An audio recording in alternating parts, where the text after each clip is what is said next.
சென்னை மெரினாவில் நடைபெற்ற வான் சாகச நிகழ்ச்சியில் கலந்து கொண்டு உடல் நலன் பாதிக்கப்பட்டு உயிரிழந்தோரின் எண்ணிக்கை 5 உயர்ந்துள்ளது. பெருங்குளத்தூரைச் சேர்ந்த 48 வயதான சீனிவாசன், திருவொற்றியூரைச் சேர்ந்த 34 வயதான கார்த்திகேயன், பொறுக்குப்பேட்டை பகுதியைச் சேர்ந்த 56 வயதுடைய ஜான் மற்றும் 37 வயதுடைய தினேஷ் உள்ளிட்ட 5 பேர் உயிரிழந்தனர். மேலும் 230 பேருக்கு நீர்ச்சத்து குறைபாடு ஏற்பட்டதாக தகவல் வெளியாகியுள்ளது. 40 ஆம்புலன்ஸ்கள் மூலம் 93 நபர்கள் மருத்துவமனையில் அனுமதிக்கப்பட்டுள்ளனர்.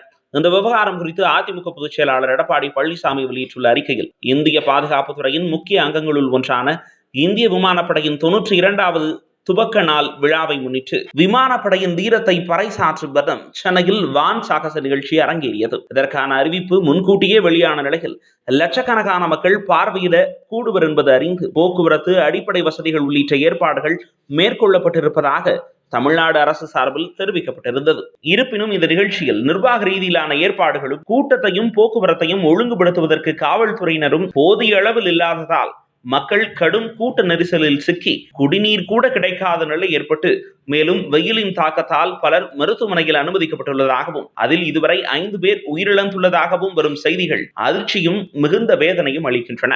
உயிரிழந்தோரின் குடும்பத்துக்கு எனது ஆழ்ந்த இரங்கலும் வருத்தங்களும். இதுபோன்ற முக்கியத்துவம் வாய்ந்த ஒரு நிகழ்வை கூட முறையாக ஒருங்கிணைக்காத விடியா திமுக அரசுக்கு எனது கடும் கண்டனங்கள். இந்தியாவின் பல்வேறு நகரங்களில் ராணுவ விமானப்படையின் வீரத்தை பறைசாற்றும் நிகழ்வுகள் இதுவரையில் சிறப்பாக நடைபெற்று வந்துள்ளன. ஆனால் இன்று தமிழகத்தில் நிகழ்பெற்ற நிகழ்வில் உயிர் சேதம் ஏற்பட்டிருப்பது மிகவும் வருத்தத்துக்குரியது. இந்நிகழ்வுக்கு முறையான பாதுகாப்பு கொடுக்க தவறிய இந்த மு.க. ஸ்டாலின் அரசுக்கு என் கடும் கண்டனங்கள்.